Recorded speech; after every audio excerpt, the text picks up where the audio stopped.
2015 is the European Year for Development. So it's a very important year in promoting development policy across the whole of the EU. The EU is the world's biggest donor of aid, and recent opinion polls show that people in Europe want the EU to lead in this policy area. 2015 is also the year when development policy is going to be on the international agenda, because the Millennium Development Goals, the MDGs, which were agreed in 2000, come to an end, and there's a big discussion at the United Nations on what we're going to do to replace them.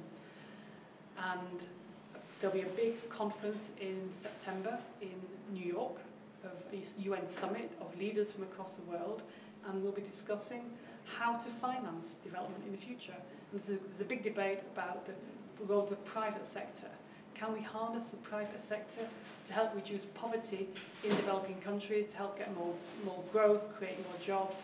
And I think within that, the cooperatives can play a role, because cooperatives are very good at tackling poverty. They're very good at creating jobs locally and creating more sustainable business models. I come from a political party which is organically linked with, historically linked with the cooperative movement. And it was because people wanted control of their own lives. They wanted to be able to shop somewhere that wasn't owned by the bosses. And so they created cooperatives. And in a cooperative, people have more say over what they do. I've been involved for many years in working with fair trade cooperatives. And I know from farmers they prefer them because they have more control over what is happening, and that gives them more participation in their society. I think that cooperatives can play a very important role in renewable energy. I'm a member of a cooperative in my own city, Sheffield, which is trying to promote renewable energy solutions. And we know that one of the biggest barriers for development is lack of access to energy.